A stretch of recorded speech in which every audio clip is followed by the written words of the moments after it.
Andrés, te agradezco mucho el que nos tomes la llamada. No, encantado, Eduardo, y muchas gracias a ustedes y un saludo a todos y al auditorio. Tú eres licenciado en Ciencias Políticas y Sociales por la UNAM, doctor en Asuntos Internacionales y obviamente muy metido en el tema de cambio climático. Hay quienes dicen que el cambio climático es una forma o forma parte de los ciclos de vida del planeta y que no necesariamente el ser humano incide o la incidencia del ser humano realmente no es relevante o significativa ante todo lo que estamos viviendo.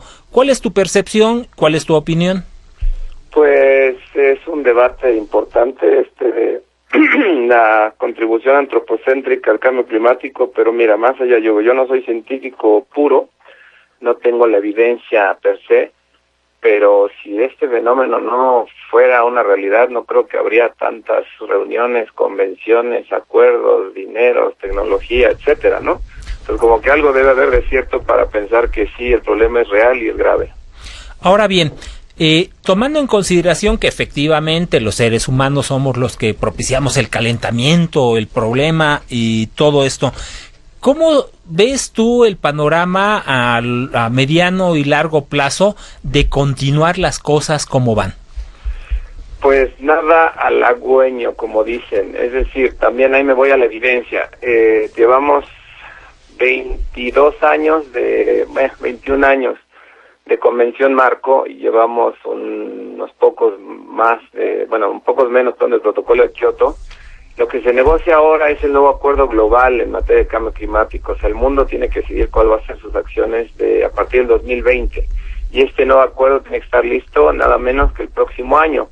Y me voy otra vez a el balance no es nada positivo porque las negociaciones no avanzan, ¿no? Digo, hay avances, algunos específicos, pero en realidad las grandes decisiones falta por tomarse. Y entonces también cabe la pregunta de si la manera en cómo se está tratando de resolver el problema a través de estas negociaciones es la indicada. Andrés, buenas tardes, te saluda Ivonne Romero Loya. Tú como especialista, ¿qué opinas? ¿En México se están haciendo pues las cosas adecuadas y suficientes en materia ambiental?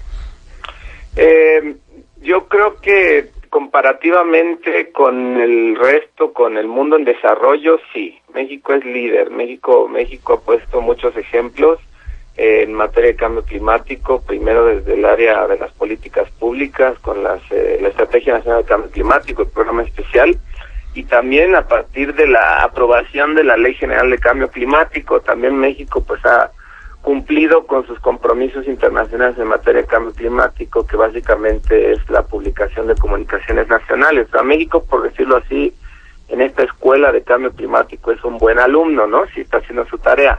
Claro, falta, ¿no? Este es un tema que pues todavía necesita más atención, pero se va avanzando. Doctor, vemos que, por ejemplo, los países industrializados, aquellos que contaminan, pero en serio, por ejemplo, compran bonos de carbono para que poder seguir contaminando en la medida que están contaminando. Y los países subdesarrollados son los que trabajan y venden esos bonos de carbón, mientras estos países desarrollados siguen desarrollándose. Uh-huh. ¿Qué estamos haciendo en América Latina, en los países subdesarrollados como México, en esta materia? Porque aquellos siguen contaminando, siguen desarrollándose. Nosotros contaminamos poquito, pero no hay desarrollo. Y ese es también un gran debate, ¿no? El debate norte-sur, que lo generalizamos así, o sea, los países del norte desarrollados y los países del sur en desarrollo, en vías de desarrollo, y la gran argumento de los países en vías de desarrollo es precisamente lo que mencionas, Eduardo, que el balance histórico, la responsabilidad histórica del problema en realidad es de los ricos, ¿no? Porque no es de ayer o hace 10 años que el problema está, sino desde que viene la revolución industrial y se empiezan a usar los combustibles fósiles. Entonces se buscan soluciones de mercado, ¿no? Tristemente, teóricamente lo ideal sería que el modo de producción sea muy distinto, aunque parezca un poco radical, y estas soluciones de mercado pues no siempre son muy eficientes. Hablas del mercado de carbono, y el mercado de carbono, pues como todo mercado, pues está expuesto a las leyes de la oferta y la demanda, y ahorita lamentablemente el mercado está bastante deprimido, ¿no? En la tonelada de carbono no tiene un precio atractivo, no me sé exactamente el precio en el que está, pero en algún momento lo llegó a hacer y bueno, pues sí era lucrativo y ahora pues en realidad no hay mucho atractivo. Entonces es complejo, ¿no? Las soluciones de mercado son una alternativa, pero yo creo que no deben ser la alternativa, sino decisiones a nivel país y que cada país sea responsable de la medida de sus posibilidades. Que indiscutiblemente la energía a partir de los fósiles parece que no fuera tan cara, pero sí nos está saliendo caro a los seres humanos. Así es. Estados Unidos de Norteamérica no se adhiere, pero no firma los convenios, por ejemplo el de Kioto y otros tantos que los obligan a disminuir sus niveles de contaminación. En el caso de México, que sí se ha adherido, ¿cómo ves la afectación? ¿Nos beneficia o nos perjudica? En lo económico sobre todo y en la parte de la vida de quienes estamos en este planeta, ¿no? Totalmente. Yo digo, obviamente, pues también sesgada mi respuesta porque me dedico a estas cosas, pero con ciertas bases puedo decir que nos beneficia, ¿no? Hay estudios, un estudio del Centro Mexicano de Derecho Ambiental, del CEMDA, que señalaba que México ha recibido del 2010 al 2012 más de $1,000 millones en apoyo internacional para pues echar a andar prácticas a favor del medio ambiente en contra del calentamiento global. Pero pues claro, dentro de todo esto siempre hay ganadores y perdedores, ¿no? Recuerdo cuando se discutió la Ley General de Cambio Climático, pues hay sectores que se veían más afectados y son aquellos sectores que usan de manera intensa los combustibles fósiles. Entonces, pues es justo poner esa balanza, o sea, y ahí también nos vamos a la cuestión social, ¿no? O sea, que hay un balance entre lo social, lo económico y lo ambiental. Ese sería, creo, lo ideal, pero bueno, no es tan sencillo. No es tan sencillo llevarlo a cabo. Platicábamos hace un momento con la senadora Silvia Guadalupe Garza Galván y nos decía que se está trabajando fuertemente en la Cámara de Senadores y Diputados por hacer normas y leyes mejores para que podamos combatir lo del cambio climático, pero la realidad es que vimos ayer que cayó un aguacero con granizo y una cosa tremenda, ¿no? Inclusive deslaves. Antier lo mismo y se prevé una temporada de ciclones poco común. ¿Qué le dirías a la sociedad, a quienes nos están escuchando, como para que podamos tomar conciencia y contribuir a que nuestra vida, por lo menos, si no mejora, pues sea más llevadera? Pues que el cambio climático no es algo que vendrá a futuro, sino que está sucediendo. El mundo ya rebasó los 2 grados centígrados de aumento de la temperatura.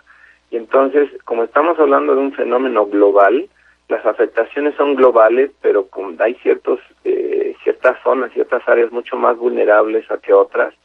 Digo, aquí también hay un patrón recurrente. Yo desde hace tiempo he sido testigo, bueno, todos hemos sido testigos de que por ahí de octubre, noviembre, siempre en la costa de Tabasco hay problemas, ¿no? Igual en estas épocas Chiapas, pero ya en realidad, como bien mencionas, Eduardo, ya ni siquiera uno sabe cuándo vienen estos desastres, que también es el gran debate, si en realidad los desastres, bueno, los huracanes son derivados del cambio climático.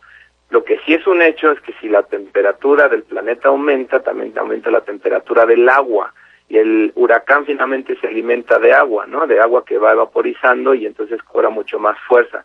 Entonces, es pensar que esto es un problema ya y que la solución mucho tiene que ver con evitar nuestras prácticas insustentables, ¿no? Con cuestiones fáciles, bueno, menos el uso del automóvil. Ustedes saben que el primer lugar de emisiones en este país es el sector transporte.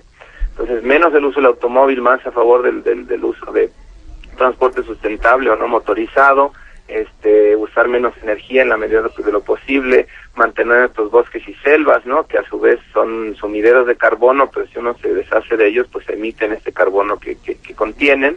Y contribuciones, digo, conciencia, creo yo, ¿no? Conciencia y que no esperar que el otro lo va a hacer, ¿no? Tomar uno la iniciativa. Que a final de cuentas las personas tenemos que pensar en el bien de los demás y el bien común, ¿no? Más que en el bien único de cada uno de nosotros. Así es. Como especialista, Andrés, ¿qué pronósticos tienes tú para un futuro sobre la incidencia y la frecuencia de los fenómenos naturales que se van a presentar con mayor frecuencia? Pues sin ser adivino ni tener una base de datos precisa, el patrón nos lleva a decir que van a aumentar, ¿no? Es decir, una de las grandes decisiones internacionales que se tiene que lograr y no se ha logrado es cuándo va a ser el tope de emisiones, cuándo el mundo como algo o sea, general empieza a disminuir. Algunos países ya empezaron a disminuir, pero en balance, la suma total sigue creciendo las emisiones.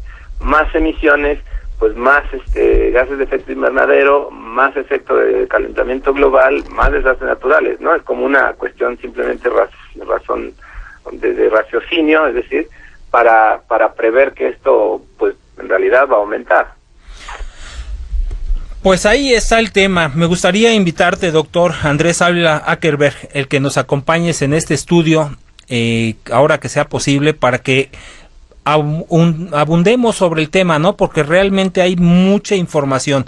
Por ejemplo, que nuestro planeta Tierra pesa 3.7 trillones de toneladas y que gran parte de esto pues ya se encuentra en el espacio, ¿no? Como basura. Claro, claro. ¿Te parece bien? Con mucho gusto, Eduardo, con mucho gusto los acompaño, ustedes me dicen cuándo y ahí nos vemos y seguimos esta conversación. Y que platiquemos más a fondo. Agradecemos mucho al doctor Andrés Ávila Ackerberg el que nos haya tomado la llamada y nos dé información útil para la toma de decisiones.